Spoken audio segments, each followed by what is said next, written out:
আওতার মধ্যে আনতে হবে। সরকার কর্তৃক আর্থিক দায়ভার গ্রহণ করতে হবে।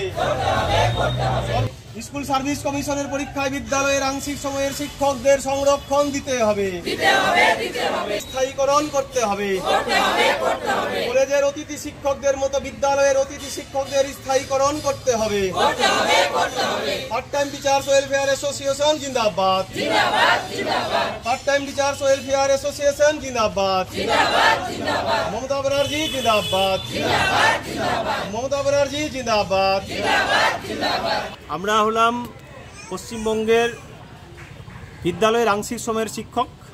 আমরা হচ্ছে সংগঠন থেকে আমরা আমাদের বিদ্যালয়ের আংশিক সময়ের শিক্ষক part time teacher welfare association.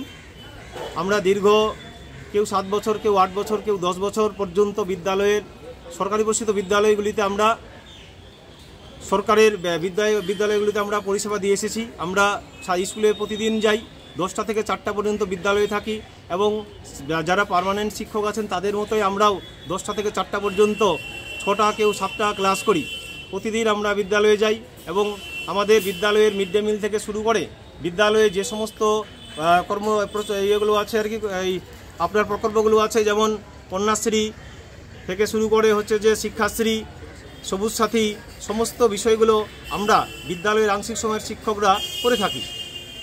কিন্তু রাজ্যে এত উন্নয়নের জোয়ার বয়ে চলেছে, তারপরেও আমরা আংশিক সময়ের শিক্ষকরা আজকে বঞ্চিত হয়ে আছি।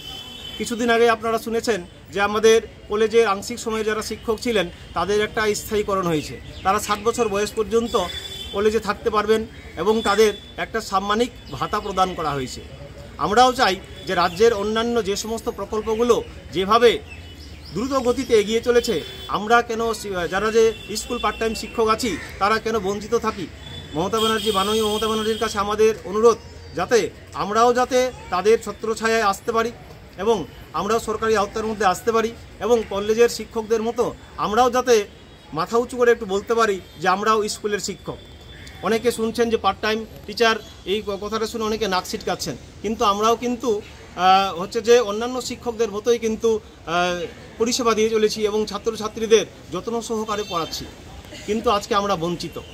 আমরা চাইছি আপনাদের মাধ্যমে আমাদের সরকার বিষয়টা দেখুক এবং আমাদের দায়ভার যাতে সরকার গ্রহণ করে। আমাদের মূলত হচ্ছে যে দুটো দাবি আছে। এক হচ্ছে যে 60 বছর বয়স পর্যন্ত কাজের নিশ্চয়তা প্রদান করতে হবে।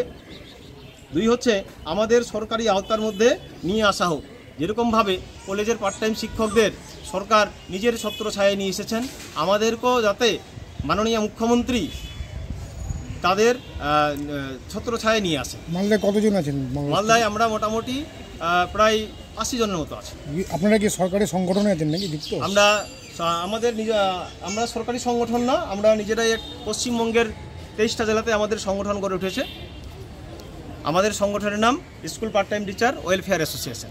পশ্চিমবঙ্গের আন্ডারে আমরা ওই পার্ট টাইম ওয়েলফেয়ার অ্যাসোসিয়েশনের আমরা একটা সংস্থা গঠন করেছি। আমরা কেউ 5 বছর, কেউ 10 বছর আমরা কাজ করে যাচ্ছি, কিন্তু আমাদের কোনো কাজের নিশ্চয়তা নেই।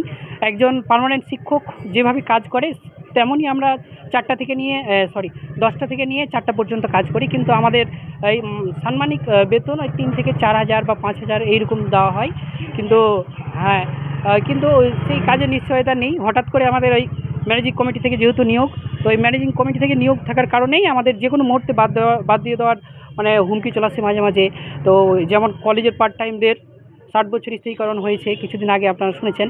সেরকম আমরাও চাই আমাদের এই মমতা ব্যানার্জির কাছে কি আমরাও যেন ওই সুস্থভাবে 60 বছর কাজ করতে পারি স্কুলের আওতায়।